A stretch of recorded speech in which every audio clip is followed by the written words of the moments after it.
Hey there, my fellow traveler. It's Dr. G, Dr. Michael Guillen, and this is podcast number 2 of More Than Meets the IQ. Do you like that title or what? I'm really proud of that. People seem reacting pretty well with it. Anyway, I'm not alone. As you know, I'm here with Team Awesome. So say hello to them. Now, we're going to add a little structure. This is only podcast number 2, so, we're still experimenting. So we're going to divide the podcast into kind of 3 main sections.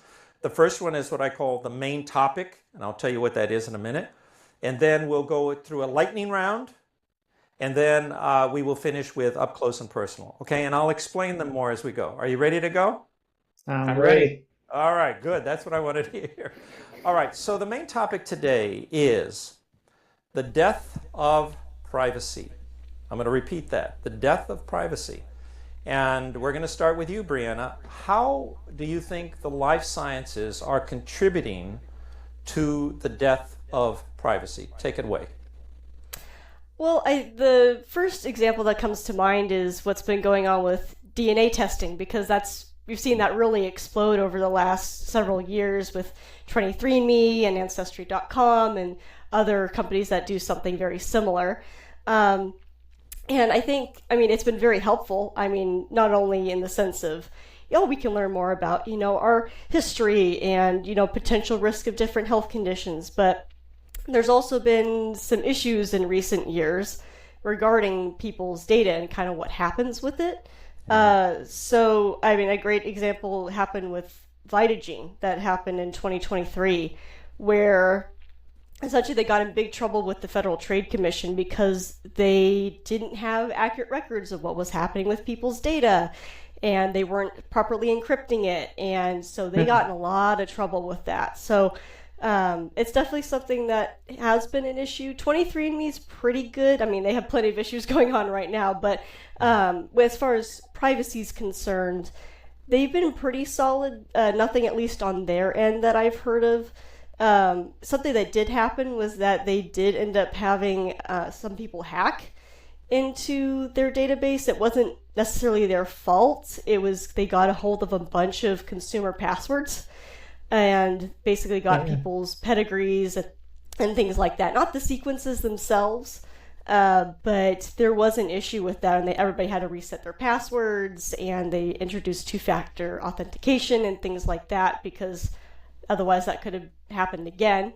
So I think that's kind of the big example that comes to mind, is with DNA testing and people wondering, okay, well, what happens with that information? So it has its pros and cons. So have you done the 23andMe? I'm just curious. I really want to. I don't have the money, but yeah, some of my family members have, and so they're like, oh, you know about genetics, and so they'll ask me questions about it, and it's kind of fun. Especially since, I teach genetics and I love learning about genetics. So that side of it, I think, is a lot of fun to know. But I think also knowing what information they have and don't have is important. I think a lot of times people think they have your entire genome sequence, and that's not the case. They only have little small portions. Like, I think it's like 0.01% of your actual genome sequence. See, I didn't know that. That's fascinating, right? Can I put in a question there to Brianna? Go for it. Yeah. So how do they know which 0.01% of the huge genome to look at? Sure. So they have extensive databases for this. So basically, I'm sure at first it was to a certain extent trial and error, but they essentially have a reference database where they got, thousands and thousands of individuals who at least had a pretty good idea where they were from. And so there's particular regions that they look like that are unique. So they're called SNPs, and they're essentially regions where they know, okay, there's this sequence that tends to be the same in people from this region. Mm-hmm. So I think there's like 650,000 different markers, different areas that they look at, that just looking at the sequences from all of these different people over the years, and that database keeps growing, they can then look at those and say, okay, people from, South America tend to have an A instead of a G at this particular region, in their genome. So it's predictive. It's not perfect. Brianna, I'm not a life science expert, so maybe my question will reveal my ignorance.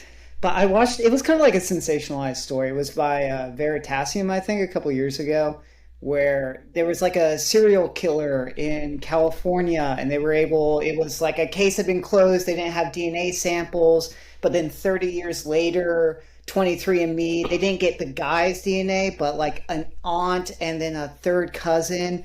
And through like inferential, they were able to match up that it had to be someone in this like family line. Didn't look at who was alive. It was either him or his brother. And then they got like a subway napkin and caught the guy 35 years later. Is that like, is that a fair summary of that story? Yeah, so what you're talking about is the Golden State Killer. Yes. And yeah, Yeah. it was a cold case, and it's a pretty phenomenal story that actually in the genetics class when we start off first lecture we tell them about to kind of get them excited about genetics, because it's what they use is there's this database, the public database called GED Match, and it's voluntary. So your information is not on there unless you upload it. So that's an optional thing that sometimes people will do to maybe find family members or people who might be related to them, things like that. And what they did is, yeah, they had old DNA samples from the crime scenes from this guy, Joseph James D'Angelo, I think was his name. And so they couldn't find him. There was a whole bunch of different murders and horrible things that he did that for 40 years they couldn't find him. And it wasn't until GED Match came out that they were like, maybe we should look into this a bit more. And sure enough, his third cousin had a Okay, so it profile. was like some crazy, it wasn't even a close ancestor. Yeah. So Third it was cousin, a third cousin. yikes. And he had his profile on there, and they were able to gain enough information from the sequences he uploaded to match it to the DNA sample they had of this guy. So I guess if in your, family members or criminals, don't upload your profile. And so we'll probably revisit this, but fascinating. Thank you very, very much. I also neglected when I was making the introductions, Team Awesome, right? But off to my right, off camera over here, we can't forget Mrs. G, who's holding our feet to the fire and is giving me signals about when to hurry it up or get going. So she's cracking the whip over here. But I didn't want to neglect to mention the fact, Mrs. G, and thank you, sweetie. 33 years of marriage and counting. Anyway, all right, thank you very much, Brianna. And now, Maxfield, your turn. What would you say how do you think big data and AI are contributing to the death of privacy? Yeah, that's a great question. I mean, we can tackle that in like 50 different ways. I think what would be interesting, since it's fresh, because Brianna just mentioned it, I think this is something people don't see in the conversation is there's like revealing data for sure, but the latent possibility of data. And I think a lot of governments and companies are really interested in this, where they're like, okay, we don't have any like super information we can derive right now, but we believe in the future this may become valuable to us as AI progresses further. You're kind of like, it's kind of like data, you have to mine it to pull out the chunks of information like gold from it. Yeah, what kind of data are you talking about? Personal data then? It can be anything. For governments, yeah, it would be like personal surveillance data, even just like comm data, like communications data. I mean, I think that's like the philosophy of the NSA is we want to record everything. So we have the huge lake of information. Then at any future point, we can go back and kind of extract insight. Yeah, and I think. Go ahead. Oh yeah, sorry, you can go, Doug. No. Well, I was just going to add because, man, I see what you're saying. So they collect all this information, even though they may not be able to deduce anything from it right now. They're thinking in the future with AI they could, which immediately my mind went to something that I've heard about, and that is, a lot of companies will say, well, we're collecting data on you, but it's anonymized. So, maybe we're getting your zip code or maybe you're getting your IP address, but it's not anything that can pinpoint who you are. And people are suckered into saying, oh, well, okay, I'll let you have that data. But I read, now correct me if I'm wrong here, Maxfield, because this is your area of expertise, that, and I don't remember the number, but I seem to recall that somebody said that as few as maybe 8 or 10 anonymized pieces of data can be de-anonymized, and you can pretty much pinpoint who this person is. Am I basically correct? I mean, yes and no. It just depends on what your what the data set is. but people have gotten really clever. And I think people get even more clever with AI. So even like some things like Google tracks like mouse speed and scrolling speed. I mean, it's features that you would not even think of. And then that's supercharged with AI where you can like extract patterns that like a human would never think of. Wow, I mean, Maxfield, that's crazy. So what I hear you saying is that they're almost able, from all this little pieces, little bits of data that they're able to collect from your behavior online, they can almost create like an avatar or a doppelganger of you. Even though they may not know exactly your name and all that, they pretty much know who you are, what you are, right? Yeah, and like, okay, so what? Like I'm on Amazon, they have my purchase history, like maybe they have some stuff on my phone, but what does that really reveal about me that's sensitive? And I think people who aren't from like the analytics and data space, they don't realize how when you string this information together, you can probabilistically infer with high accuracy, potentially private kind of features about someone that they wouldn't want disclosed. So like the classic one, I'm going to tell a story from grad school as well, Brianna. The classic story for me from grad school for data science was about like the Target scandal, the pregnancy prediction from 2012. That's like a little overdone, but it happened in 2012. And a father in Minnesota, he saw that his teenage daughter was being marketed by Target for like pregnancy products. So he had an outrage thinking, oh, like Target is encouraging underage pregnancy. So it was like a moral outrage for him. But then he realized later his daughter actually was pregnant, that Target had predicted it in its early stages based on her buying habits. But then it was like, okay, maybe it was just a fluke. Maybe they just got lucky. But then as the story broke, it turns out they've been perfecting their pregnancy prediction algorithm for years, even presenting it at very niche conferences. And this was like part of their marketing strategy for segmenting customers, was a highly accurate pregnancy prediction. It wasn't just what you bought, it was the frequency, the quantity, and like the time of products connected to each other. So it's like a lot of people buy unscented lotion, but the quantity in a single purchase connected to how frequently or how soon you bought cotton balls and calcium supplements. If you combine those together, you would suddenly, if it was within a certain time frame, suddenly you had like a 98, 99%, or whatever the accuracy is. Don't quote me on 98 percent accuracy of like, oh, this person is pregnant, so let's start pushing pregnancy ads to them. Wow. And this is 2012. So that's like the classic example of kind of innocuous, seemingly innocent data stringed together can actually tell a story that people are not aware of when you have these huge, like million+billion size samples where you can start to extract high level patterns that you would never think were possible. Oh my goodness. I'm like, but getting back to even what we were saying with Brianna was like, with the, I have an old iPhone. It's right here. But it does have that little, fingerprint thing, right? Hell yeah. So I'm thinking, oh, how convenient. But now they have facial recognition, which makes it all the more likely they can collect data of the kind you're talking about, right, Maxfield? I mean, we're almost helping them spy on us. I mean, Yeah, no, don't even get me started on the facial recognition. But it's like, I think an element of this that's kind of interesting.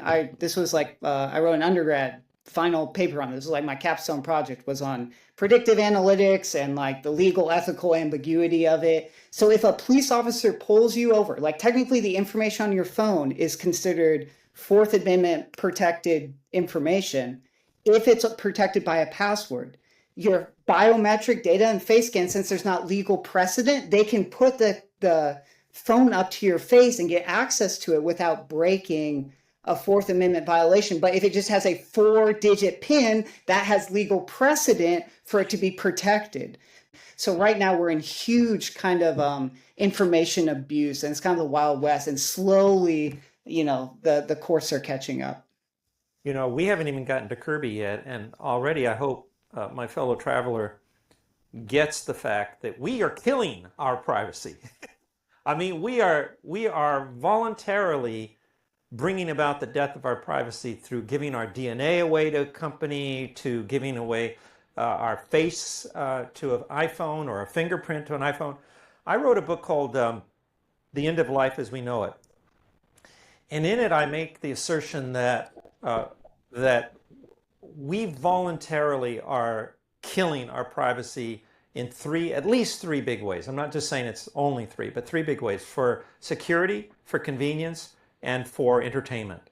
And I think in the case of both Brianna and Maxfield, those are illustrations, right? I mean, convenience, because it's convenient for me. I don't want to have to always put in my password. I'm just put my little fingerprint. Boom, how convenient is it? Well, I'm giving it, my fingerprint is now stored in this iPhone, and God knows what Apple is doing with it, right? And with the 23andMe, I'm literally, stabbing myself, getting a little blood sample, right? That's how it works. Giving it to 23andMe or swabbing the inside of my mouth and literally handing them why? Because I'm curious. So you can put that under the category of entertainment. Anyway, fascinating. Kirby, best for last, my brother. I don't know about that. That was really interesting. But how do you think Earth and space sciences are contributing to the death of privacy? Yeah, well, it's an interesting question, and these are two-sided swords. There's a huge convenience factor, there's a huge improvement of quality of life, but then there's the abuse of privacy violations. And Planet Labs, or just Planet, is a satellite company that has well over 100 satellites in orbit, and the idea is to image the entire planet Earth on an hourly or at least a daily basis. And think about a new photographic mosaic of the entire planet Earth every day, essentially. Now, it can't see anything smaller than about 30 feet across, okay? So smaller than 30 feet across, it can't see you. Your car might show up as a dot, like a pixel maybe, but it can see your house, it can see your yard, it can certainly see your neighborhood. It can't see you, it can't read your license plate. So it can see things about 30 to 50 feet across. Now, where this is really great is that it's wonderful for crop yield prediction, urban planning, disaster response, shipping traffic. You can see how many ships are in port in, say, Baltimore. You can track deforestation. You can track illegal fishing. There's lots of wonderful, you can track, let's say, wildfires or the sad fires in Los Angeles, or you can track volcanic eruptions where in completely remote areas of the world. So it's a wonderful, powerful tool. But anyone can sign up for a subscription on Planet and say if there's a construction site going on, you can track progress of construction on a daily basis, getting updated snapshots from space every day. And so someone could be doing that to your own home or property. And maybe it's not a big deal. There's probably nothing you could, probably there's no harm that could come with that. But isn't it interesting that our whole planet is being re-imaged to see things 30 feet across every day? Now, it can't do it at night, and it can't do it when it's cloudy. So, well, thank God for the clouds. But I'm also thinking, you're saying 30 feet, Kirby, but we know the military has satellites that can do even better, and God knows how much better that resolution is going to get, right? And look, I'm already nervous about Google Maps, that I can see a picture of my whole property there. And, I guess that, they might even take the photograph of your property just when you're going out in your bathrobe or something. I mean, I don't know if that's possible or not, but I mean, right? At some point. There is a limit. Fortunately, we've got this thing called an atmosphere. And just like astronomers on the ground get this blurring effect from the atmosphere using telescopes on the Earth to look at distant stars and galaxies, satellites in orbit also have to contend with atmospheric blurring.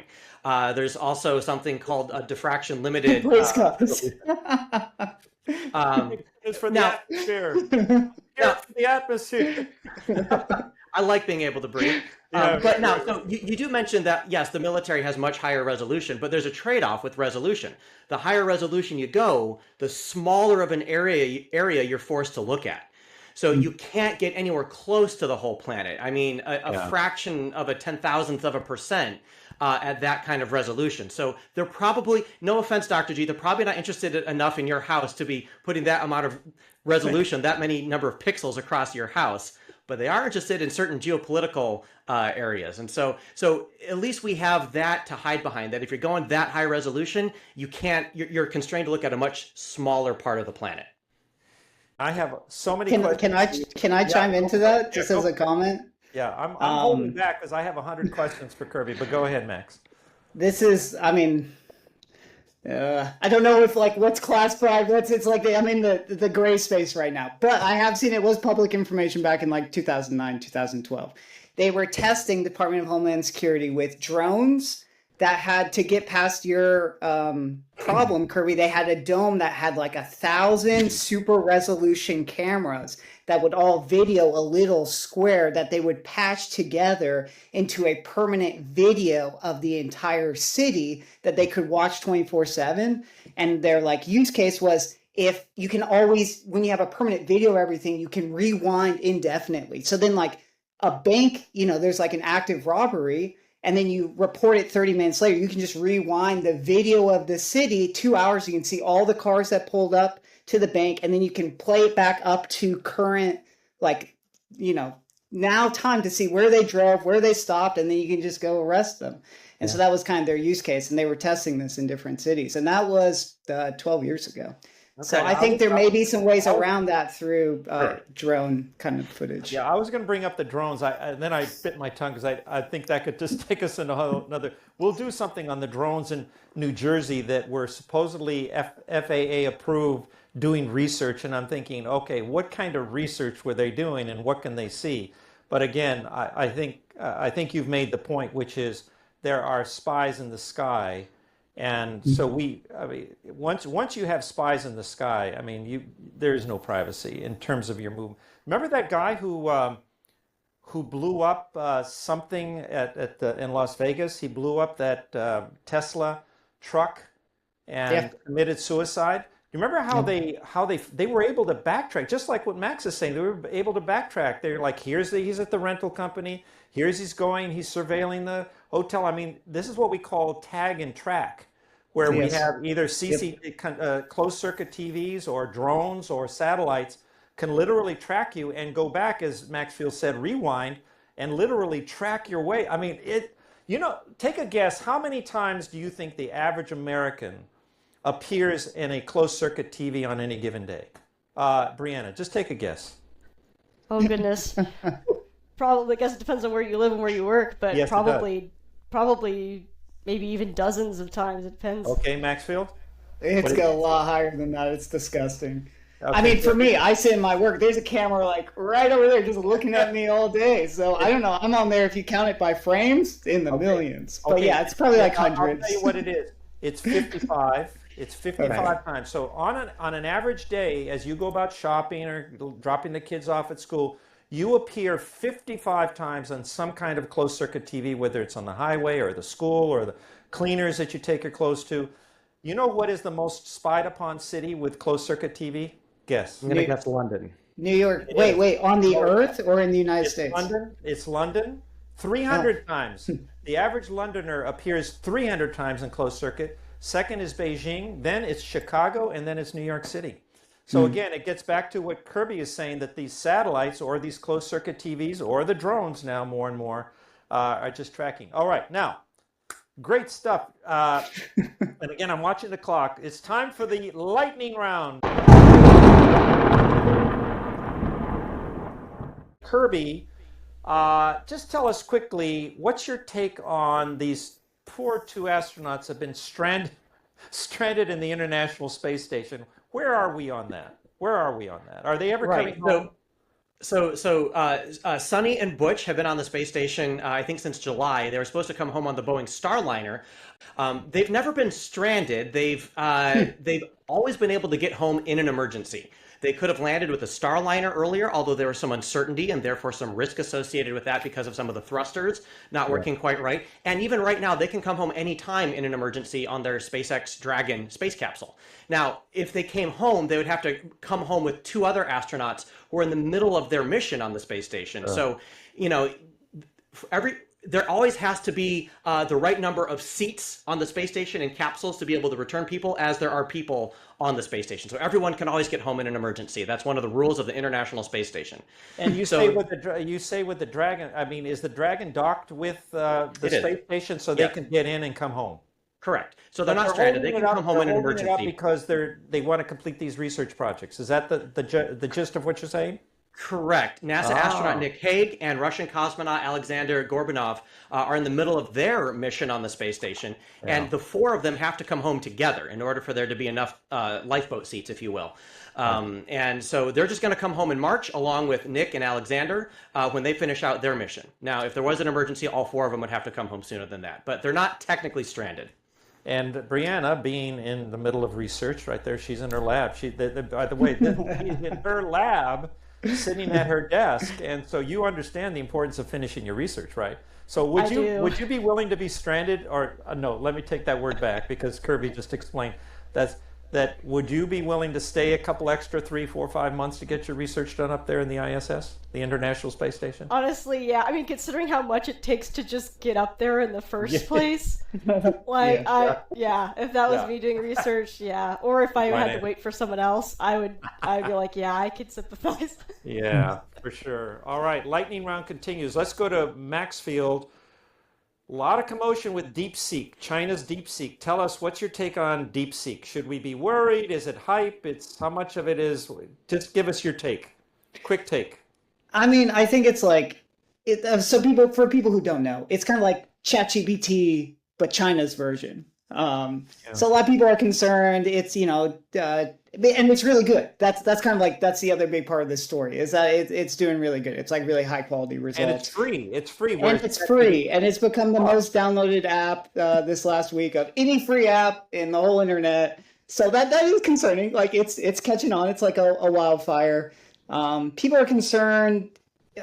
So I think there's like a couple categories in here for me. It's like, okay, so I'm using it to like help me plan my meals for the week. With the privacy concern, that's probably like close to zero. But if I work for like an Apple or an IBM or like these different companies, and I'm like, oh, I want it to help me write this report or to like analyze some company data. If China has all that information, I think people are worried that they could kind of piece together sensitive information from user inputted data, or kind of like I was talking about with the Target, where series of queries strung together could end up being sensitive in what they could extract from it information wise. Yeah, so I would say that's what you were telling us a moment ago, and I'm thinking, okay, you kind of shrugged off, well, I'm using it to help me make my meals, but could it, I mean, you can't get pregnant. All right, to be clear, I'm not using it at all. I'm just saying like a hypothetical is I could use it for something. What if somebody does that? What if somebody does it to plan their meals? Could some big data guru, oh, that person's pregnant, or that person's got issues with drugs or something, just inferring it from what you're eating? I mean, I don't want to go too crazy, but isn't that what you're telling us? That was what I was telling you. Yeah. All right. Touche. And by the way, Sam Altman, who I think if you could say goodbye's bad, I like Sam Altman over at OpenAI, which created ChatGPT. I think he's a basically good guy, and he's now come out and claimed that DeepSeek is actually ripped off ChatGPT, and that's why it's so cheap, because if you steal somebody's chat box like ChatGPT and then put it out on the market, of course it's going to be cheap, right? So, but thank you, Max. We're going to have a lot more to say about that for sure. Sure. Okay, Brianna. Last but not least, I know this is a tough one, and I'm throwing you into the deep water, but I know you can handle it. The mRNA vaccines are creating such a lot of anxiety and commotion, and can you just briefly tell us what is the difference between an mRNA vaccine and just the good old-fashioned vaccine that I had when I was a kid? Is that easy to explain? Sure, yeah.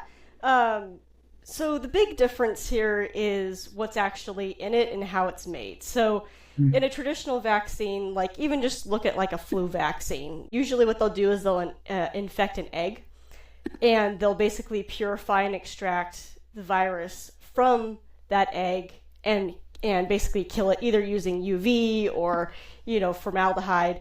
So essentially what you're getting is a killed virus that your body can then recognize, see it's something that's foreign, it's as a pathogen, and then develop an immunity to it. The problem is that the fact that in some cases if they're using eggs, people have allergies. So whenever you're using anything with animal products, that can be a big risk, and you can get contamination. Not super frequent, but it's a risk.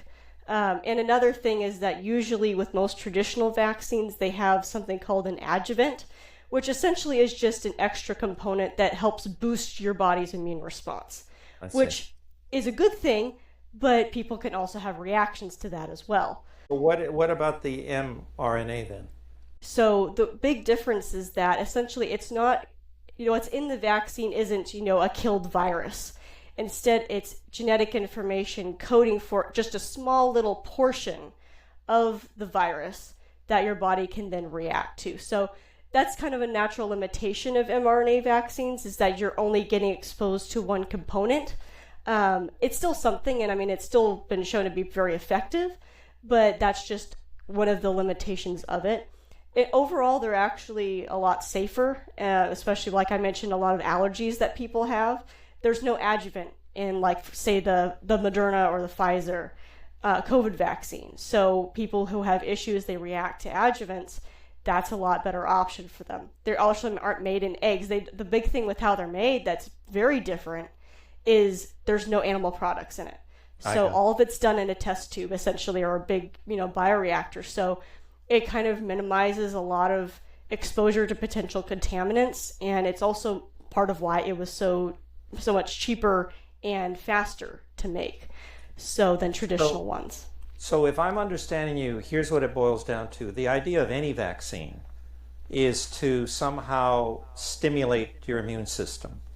With an ordinary vaccine, you use a dead virus to stimulate your immune system against it. It sees the enemy, but it's a dead enemy, but it still mobilizes against that, right?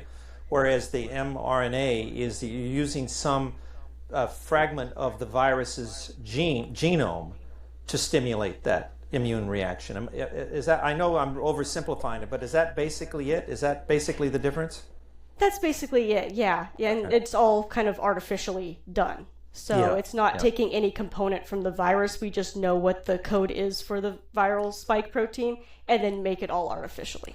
So okay, this is a lightning round. So, my fellow people are listening here. We're going to dive more deeply because, I put Brianna on the spot. This is a complex subject, but I know it's on the minds of a lot of people. So I'm thinking maybe we'll do a main topic where we talk about vaccines in general. I think people would really get into that. Okay, finally, quickly, what I call up close and personal. Group hug!